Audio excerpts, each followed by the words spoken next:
Time and Temp brought to you by Boniface Hires, warranty forever. Thank you. Local, live, late-breaking.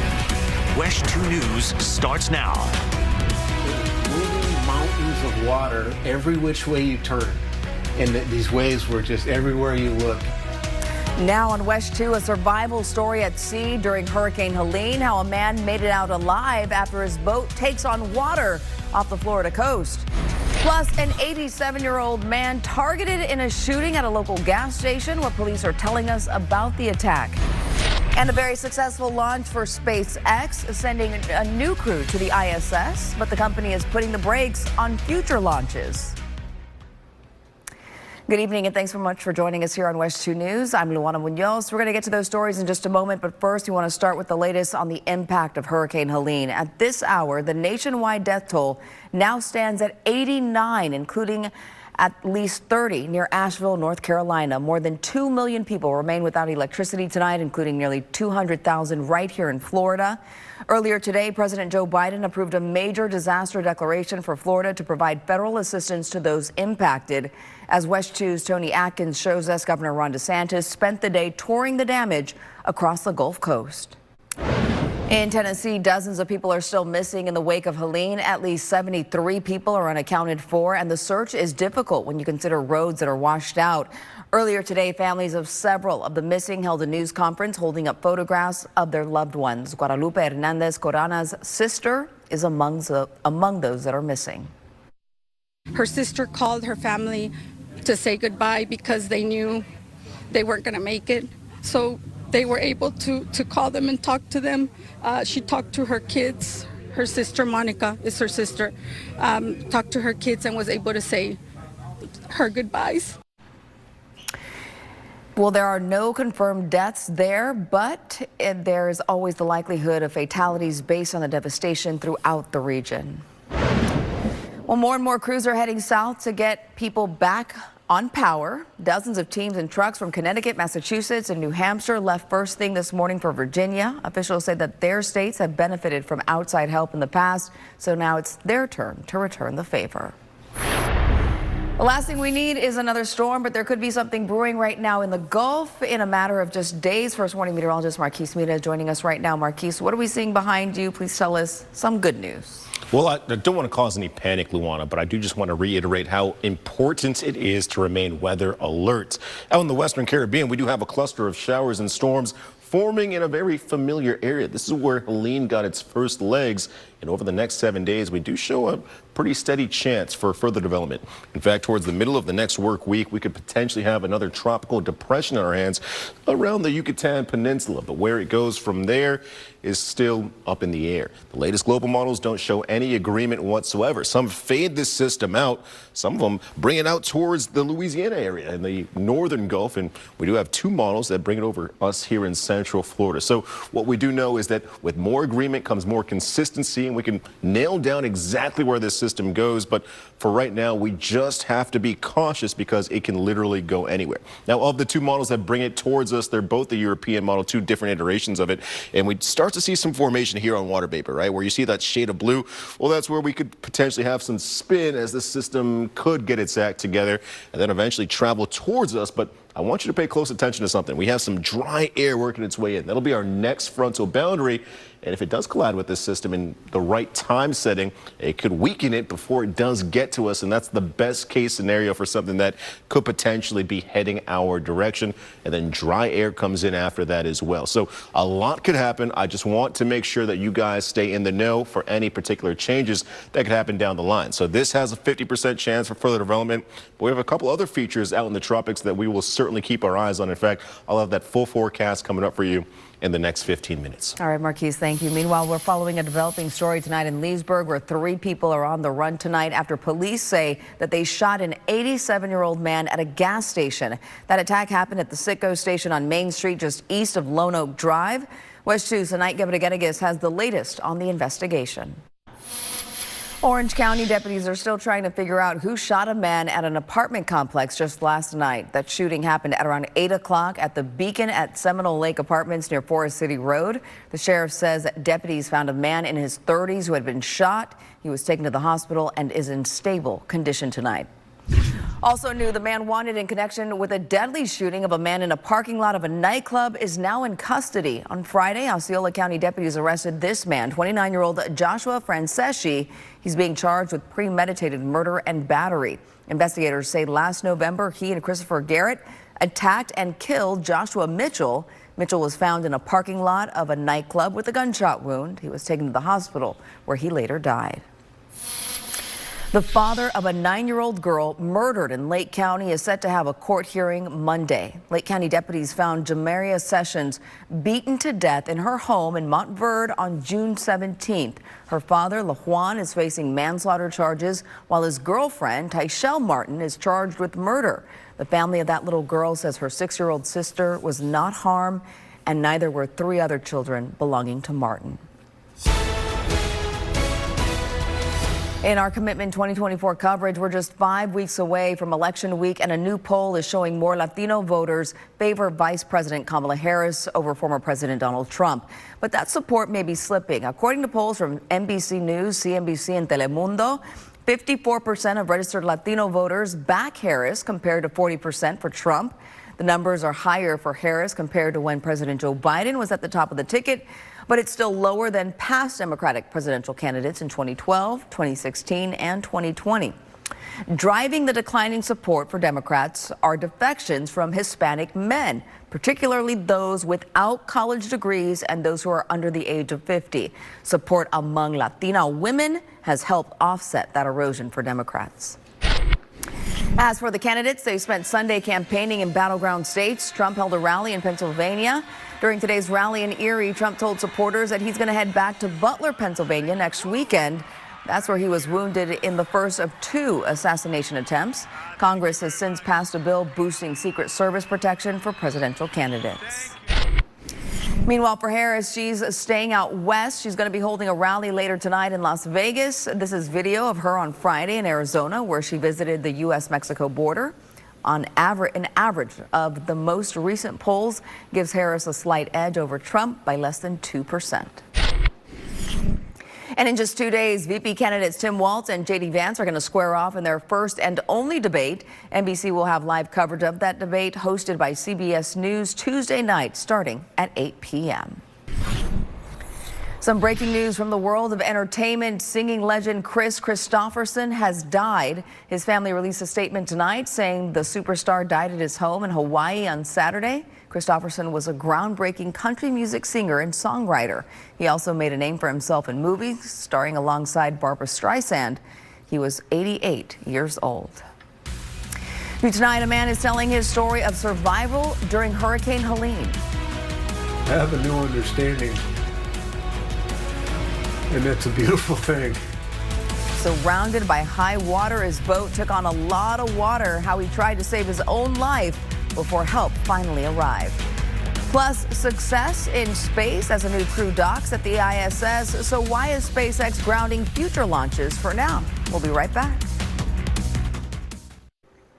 All right, this is one of the first rescues during Hurricane Helene. A man and his dog were saved from their sailboat after Helene's high winds swept through the Florida coast. Tonight, that man is opening up about his harrowing ordeal and the Coast Guard crew that helped save his life. Christy Soto has the story.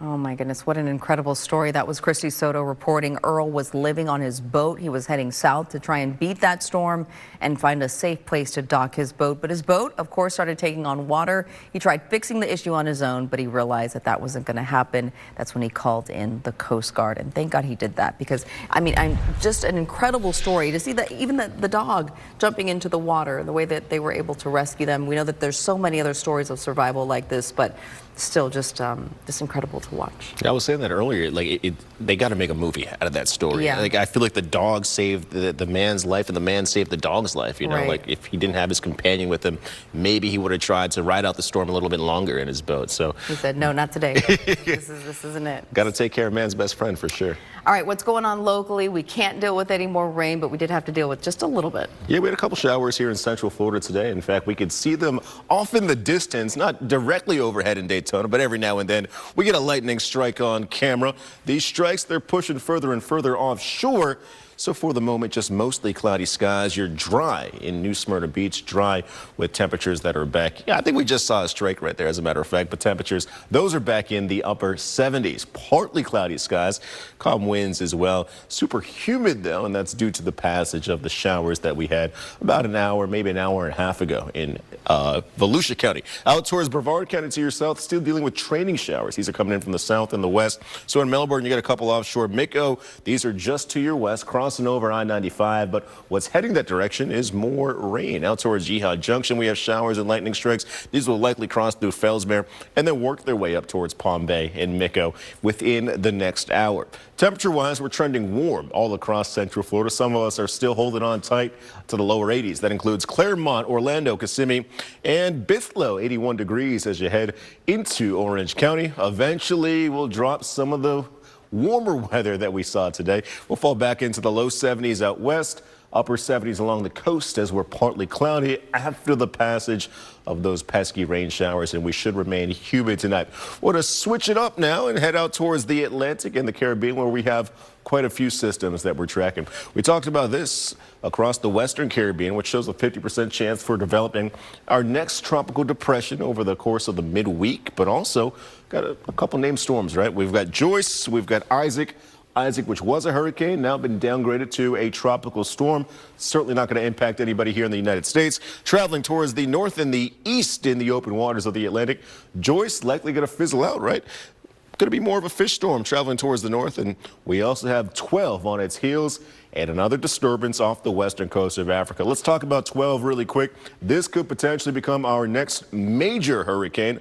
Hopefully it stays well away from us, but we have a lot of time between now and then. So here's that track, right? The cone of uncertainty, keeping it for the next week in the open waters of the Atlantic, traveling towards the north and the east on Friday, where we could have a Category 3. But look how quickly it develops from a tropical storm to a Cat 1 to a Cat 3, all within the span of a week. So this is definitely going to be a very strong system.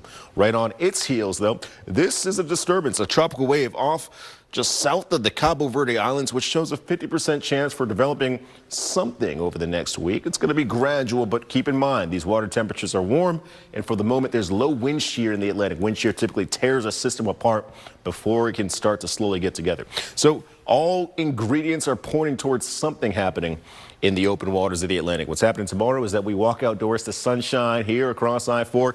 I-75, not so much. A couple isolated showers will exist in our north and westernmost counties. Those will slowly travel out towards the west, and we will see that opportunity for rain further south late in the afternoon across the early evening towards New Smyrna Beach, Titusville, and Melbourne once again, where we have showers ongoing right now. For your attractions forecast, it's going to feel like 100 degrees in the afternoon as you factor in the heats and the humidity, and slowly over time, you see those numbers coming down as temperatures begin to cool. This stationary trough is going to act like a cold front, reorientating our winds on Wednesday. So with the breeze from the north and the east, temperatures start to decrease. We'll fall back into the upper 80s Thursday and Friday. And then we see that rain chance increase on Saturday and Sunday as we're tracking more tropical moisture this upcoming weekend. All right. Thank you, Marquise. And Sunday, of course, is all about the NFL. And Zach, what a difference a week makes. The Bucs giving us some good news. Yeah, you're not kidding. After getting whooped last week by the Broncos, the Bucs bounced back quite nicely today against the Eagles. We're going to hear from the winning quarterback, Baker Mayfield, coming up next in sports. Plus, the woes continue for Trevor Lawrence. 9 straight losses for the former #1 overall pick. Just wait until you hear the frustration from his head coach, Doug Peterson, coming up next. This First Warning Weather Update is sponsored by attorney Dan Newlin. This is Kellyanne. She's your morning meteorologist and Central Florida's certified most accurate. No matter the forecast, I've got your day covered. Start your day with meteorologist Kellyanne Class and WESH 2 First Warning Weather. WESH 2 Sports is sponsored by Mullinax Ford, Florida's largest Ford retailer. For upfront pricing and no dealer fees, shop Mullinax, where car buying is simple, easy, fun. Now, WESH 2 Sports, sponsored by Mullinax Ford. We've made it to another NFL Sunday. Hello, everybody. I'm Zach Maskovich. Now, the Bucs admitted last week's loss to Denver was embarrassing, so they had a little extra motivation to take the field this afternoon against the Philadelphia Eagles.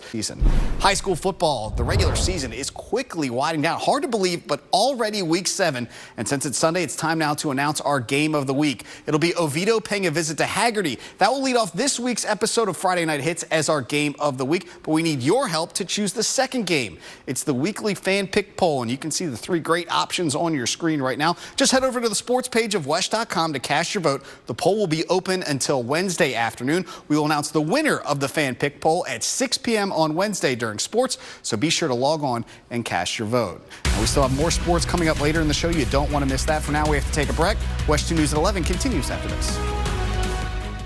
Michelle Imperato, awarded Best Anchor by the Florida Association of Broadcast Journalists. Local, live, late-breaking. WESH 2 News starts now. Now to the latest impact of Hurricane Helene. New video continues to come in by the hour showing the devastation from Florida to the Carolinas. This video right here from Asheville, North Carolina, where some 30 people are dead and dozens of search teams are spread out still looking for survivors tonight. NBC's George Solis has the latest from Asheville. All right, back here in Florida, we're getting a new look at Helene's destruction through the Big Bend. This is drone video from Horseshoe Beach. It shows homes destroyed and debris scattered across the ground and into canals. People there have been without power since Thursday. To the south in Cedar Key, the owner of the area's longest running business is starting to pick up the pieces. Another business owner says witnessing the damage makes him feel helpless. Neighbors agree, saying that it's far worse than anything they've seen before. I came back from Adalia. I saw a lot of this, but nowhere near the power or, just the destruction. So this felt worse, a lot worse. And remember, this is the 3rd hurricane to hit the Big Bend region in recent history. Well, we may have to keep a close eye on the Gulf in the coming days. Our first warning meteorologist, Marquise Mita, has been watching what could be brewing out there in the Gulf right now. Marquise, what's the latest? Well, first things first, I don't want to alert anybody because we're still recovering from multiple power outages here across the Sunshine State. I believe last check, over 130,000 customers are without power just here in the state of Florida alone, including 90% of Taylor County. So I do want to just let you guys know that there is something brewing in the Western Caribbean. It's going to be following a very familiar path, potentially. At least its starting point is the same as Helene's. And what we don't want is another situation like 2022 when we had Nicole and Ian back-to-back, right? Or Ian and Nicole back-to-back, better yet. But this does show a 50% chance for further development. But where it goes after exiting the Caribbean and into the Gulf, we're still not certain. So just a feature that we'll have to watch out for, definitely. But we have multiple others that we're watching out for. Further out towards the east in the Atlantic, we have Isaac, which was a hurricane, and also Joyce. These are just now tropical storms, likely going to fizzle out. But just east of that, we also have Tropical Depression 12 and a new disturbance just off the western coast of Africa. So here's what Tropical Depression 12 is likely going to do. Looks like the spaghetti models are agreeing for the most part that it's going to turn towards the north and the west and likely just become a major hurricane by the end of the work week. So we'll definitely have to watch where that one goes afterwards.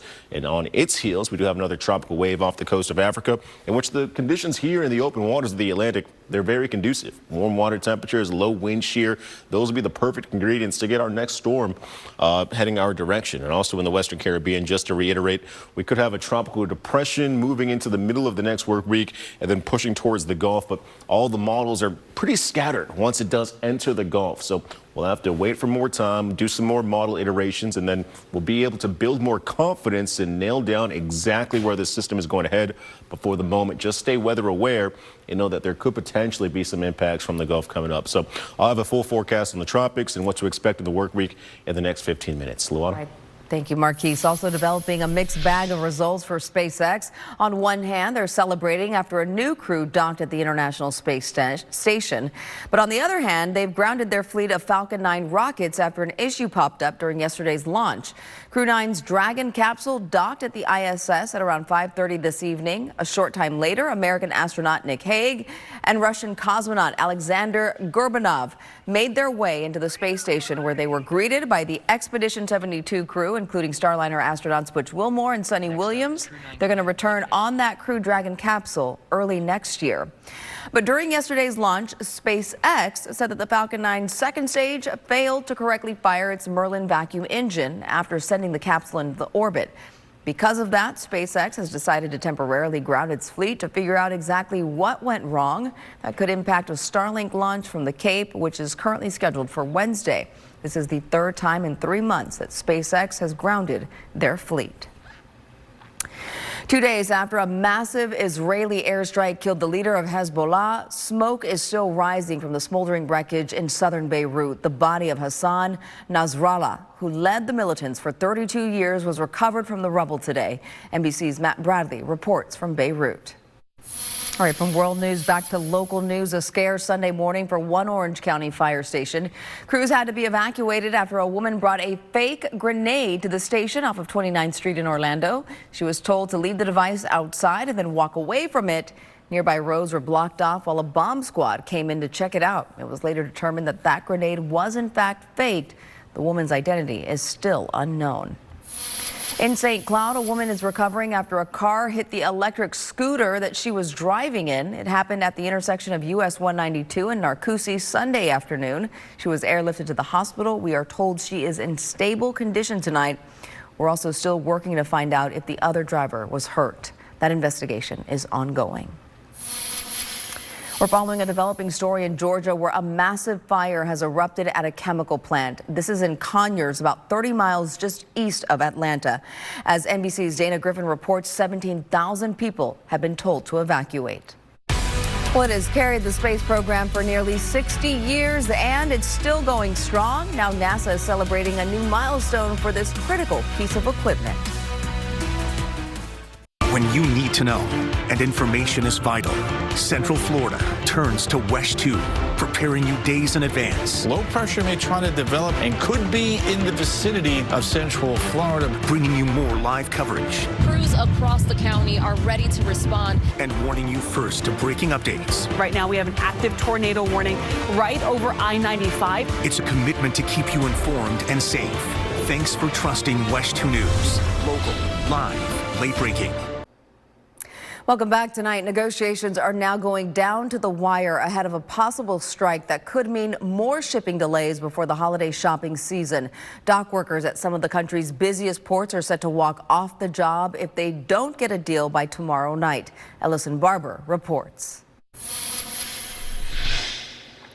A consumer alert tonight for owners of Toyota vehicles. The automaker is recalling tens of thousands of its Corolla Cross hybrid vehicles.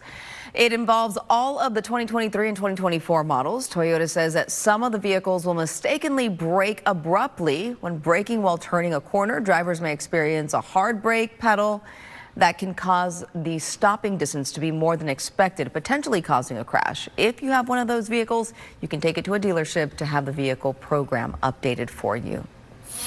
Well, there's a new leader at the box office this weekend. The Wild Robot, based on the children's book series, earned $35 million to debut at #1. The Universal film brought in nearly $35 million in ticket sales in the U.S. Meanwhile, Beetlejuice and Transformers 1 rounded out at the top 3. NASA is celebrating a major milestone for a piece of equipment with a very heavy responsibility. Just last week, Crawler 2 traveled its 2,500th mile at the Kennedy Space Center. These are pictures of the crawler and the crew that handles it. The crawler is responsible for transportation spacecraft to and from the launch pad, including NASA's Space Launch System, which will take astronauts back to the moon. Crawler 2 has been used for missions for the past 59 years. Very cool.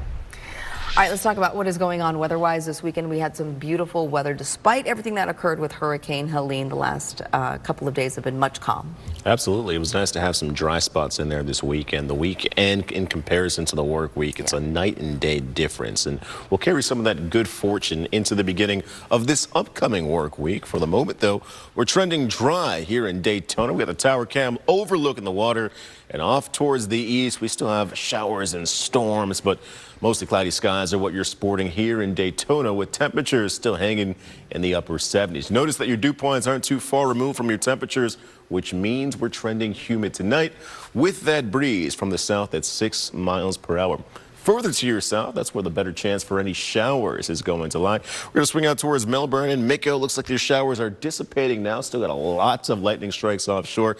And just south of you guys, out towards Fellsmere, Vero Beach, that's where more rain could possibly return from. So we'll be watching that for the next hour, but ultimately now all of us, with the exception of DeLand, have now dipped into the upper 70s. We'll likely lose some more heat further west across I-75 as temperatures should range between the low and the upper 70s on what will be a humid finish to your weekend and start to your work week. Out in the tropics, we have touched upon this disturbance, a cluster of showers and storms in the western Caribbean, which could bring some tropical moisture our direction over the next week to week and a half. But we have a couple other developments to talk about out in the Atlantic.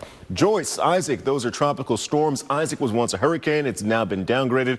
Joyce likely going to follow and fizzle out over the next few days. But to the east, we have Tropical Depression 12 and a new disturbance off the western coast of Africa. Here's what's going to happen with that disturbance, though, in the Caribbean. Likely going to cross over that Yucatan Peninsula. This is the water vapor model in which we're going to get a feel for what could potentially happen off in the Gulf. Now, all the models, the long-range forecasts, don't show any consistency whatsoever. But this very particular European model is going to bring that moisture our direction as time does go on. Towards the end of the work week and beginning of the weekend, we'll start to see some type of formation here in what is warm water, but we're also seeing some wind shear with our next cold front sweeping in. This is what could potentially break this system apart before it does begin to strengthen and just causing this to be a cluster of showers and storms. That's just one of the particular models that we're looking at. The other ones have this system crossing over the northern Gulf into the Louisiana, Mississippi area. Some of them just have it fizzling out, not even forming a tropical storm. So we'll have to keep our eyes peeled and see what happens over time, because with time comes more consistency, and with consistency comes accuracy. Out in the open waters of the Atlantic, we also have Tropical Depression 12, which could potentially be our next major hurricane, a Category 3 by Friday night, turning towards the north and the west. That northerly turn is what we're all going to love here in the United States, because we don't need another Category 3 heading our direction. So we'll continue to track that over time as well. And the last system to talk about is this cluster of showers and storms, a tropical wave just south of the Cabo Verde Islands. And we mentioned here in the open waters of the Atlantic, conditions are perfect for further growth. So we are going to expect gradual development, which over the next 7 days, there's a 50% chance that we could have another depression on our hands. What's 100% certain? Tomorrow you're waking up to sunshine here in Central Florida. We do have that sunny start in Orlando, slowly warming by 9 o'clock, and it's only a matter of time until temperatures are back in the upper 80s and lower 90s. Small chance for some showers out towards I-75 to start off the day. Those work their way towards the east into Palm Coast, Daytona Beach. As we cross over from the afternoon into the evening, you'll hear that rumble of thunder likely in New Smyrna pushing towards the south. In Orlando, small chance for some showers, greater chance for warm weather as we're warm and humid. Looks like your feels like temperatures cross over the triple digits. Then as we continue throughout the work week, cooler weather is heading our way. This stationary boundary kind of just acts like a cold front, reorientating your winds. So we drop down to the upper 80s following on Thursday, Friday, Saturday, and Sunday. In fact, we're back in the mid-80s Saturday and Sunday with elevated chances for showers heading your way this upcoming weekend. Michelle Imperato, awarded Best Anchor by the Florida Association of Broadcast Journalists. Now, WESH 2 Sports, sponsored by Mullinax Ford. Welcome back, everybody. I'm Zach Maskovich. Things certainly didn't go the way UCF fans wanted yesterday. The Knights came into the game as 2-score favorites, only to get dominated at home by Deion Sanders' Colorado Buffaloes team.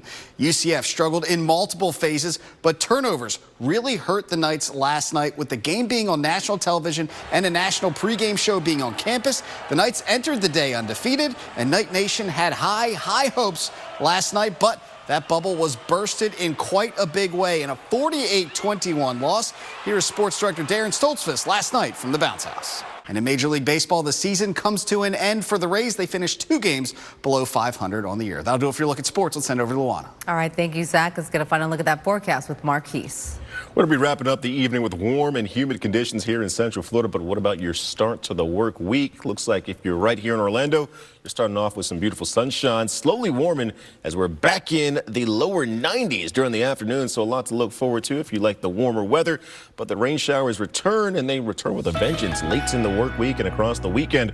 Look to see elevated chances as temperatures dip down into the mid and the upper 80s.